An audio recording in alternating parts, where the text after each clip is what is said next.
Salut à tous, mon nom c'est LG et dans la vidéo d'aujourd'hui, je vais vous parler des boulots lucratifs dont les salaires moyens sont en dessus de 400 000 $ par an dans le domaine de la médecine.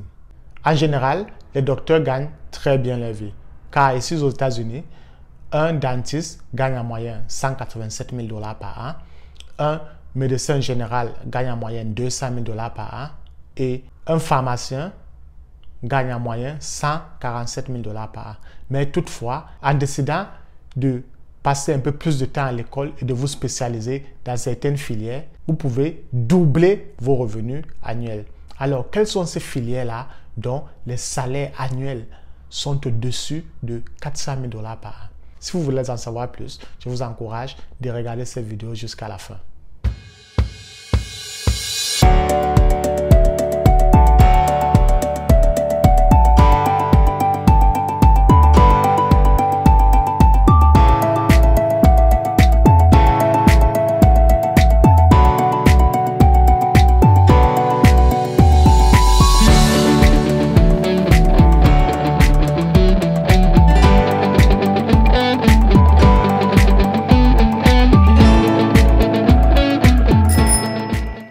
Ce n'est pas un truc qu'il faut prendre à la légère, car après avoir obtenu votre high school diplôme ou bien votre bac, il faut passer entre 3 et 4 ans pour obtenir votre licence. Et après avoir obtenu votre licence, il faut aller encore passer 4 ans dans une école de médecine pour vous former. Et après avoir passé ces 4 ans dans une école de médecine, il faut passer entre 2 et 5 ans pour vous spécialiser dans une branche de médecine dans laquelle vous aimerez exercer.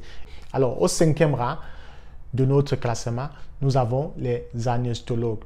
Un anesthésologue aux États-Unis gagne en moyenne 417 000 $ par an. Et ceux qui sont au bas de l'échelle gagnent 310 000 $ par an.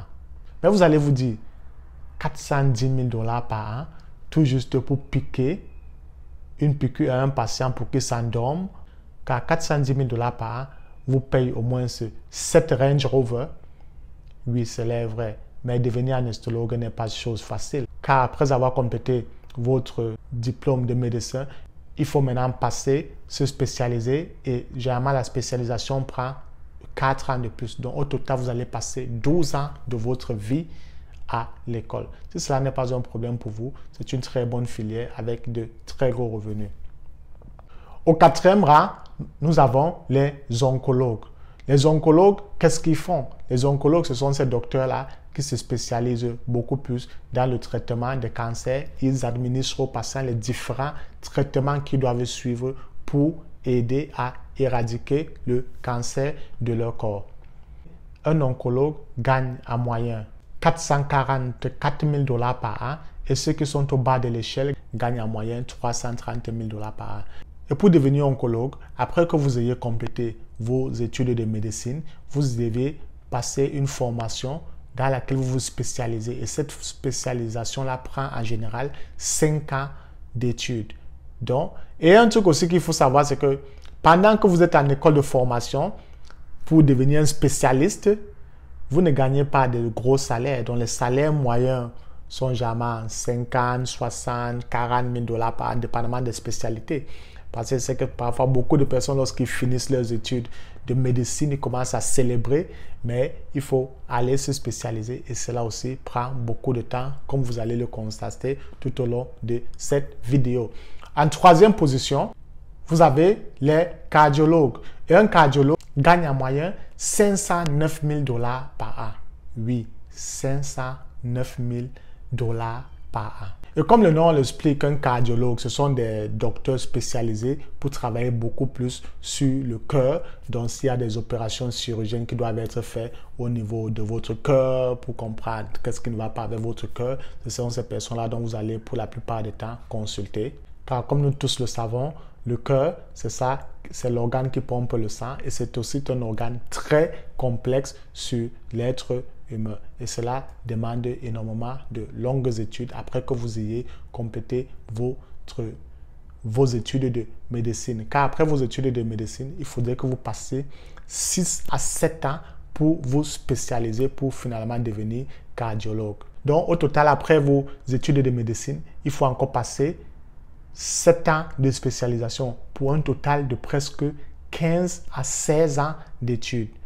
Donc, pour ces personnes-là qui aiment vraiment étudier et qui aimeraient travailler sur le cœur, qui aimeraient traiter les patients qui sont atteints de différentes maladies cardiovasculaires, ceci peut être la très bonne route pour vous et pour toucher presque un demi-million de dollars. En deuxième position, vous avez les chirurgiens orthopédistes. Est-ce que j'ai bien dit le mot? Chirurgien orthopédiste. Bon, allez, vous comprenez ce que je veux dire. Hein? Un chirurgien orthopédiste gagne en moyenne 523 000 dollars par an et ceux qui sont au bas de l'échelle, ils gagnent 300 000 dollars par an. Alors, qu'est-ce qu'un chirurgien orthopédiste fait? Les chirurgiens orthopédistes, ce sont ces docteurs-là qui se spécialisent beaucoup plus dans la réparation des différents parties de votre corps telles que les ligaments, les joints, les articulations, tendons et autres membres de votre corps qui doivent être réparés. Ce sont des personnes qui travaillent beaucoup plus avec des gens peut-être qui sortent des accidents ou bien même des athlètes parce que lorsqu'un membre de votre corps, que ce soit un tendon ou bien un os doit être renforcé, ce sont des chirurgiens orthopédiques qui s'occupent de cela. Et en première position de notre classement, ce qui touche le vrai pactole, ce sont les neurochirurgiens. Je n'ai pas dit les neurologues, car il y a une très grande différence entre un neurologue et un neurochirurgien. Mais ce sont les neurochirurgiens qui touchent le plus d'argent dans le domaine de la médecine ici aux États-Unis. Car un neurochirurgien aux États-Unis gagne en moyenne 654 000 dollars par an.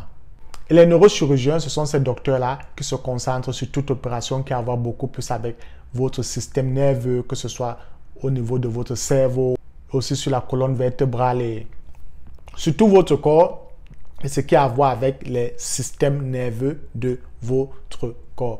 Donc, comme vous pouvez le constater, ce sont des docteurs qui dealent beaucoup plus de temps avec les personnes un peu plus âgées, dont les nerfs sont parfois fatigués, les nerfs ne réagissent pas parfois bien, donc parfois il faut performer des chirurgies pour rectifier certains membres du système nerveux. Malgré le fait que ces 5 filières dont je viens de citer ont des salaires moyens qui sont au-dessus de 400 000 dollars par an, il faut aussi savoir que ce sont des filières qui demandent énormément de temps d'études, qui demandent énormément de sacrifices, car il y a de fortes chances que vous allez manquer beaucoup d'anniversaires, beaucoup de mariages parce que vous êtes à l'hôpital en train de travailler. Il faut savoir que cela demande aussi énormément de sacrifices sur le plan financier. Beaucoup de personnes qui décident de poursuivre ces disciplines-là ici aux États-Unis, lorsqu'ils finissent leurs études, doivent en moyenne entre 200 000 et 300 000 dollars de dettes juste pour leur école de médecine. Mais il faut aussi tenir en compte l'argent qu'ils ont pris pour pouvoir payer les études au niveau pour obtenir leur licence ou bien leur bac. Mais si cela n'est pas un problème pour vous et que vous êtes dédié pour étudier, vous avez la patience pour pouvoir travailler avec plusieurs personnes et que vous sentez que cette discipline-ci est votre calling, alors je vous encourage de foncer et de ne pas regarder en arrière.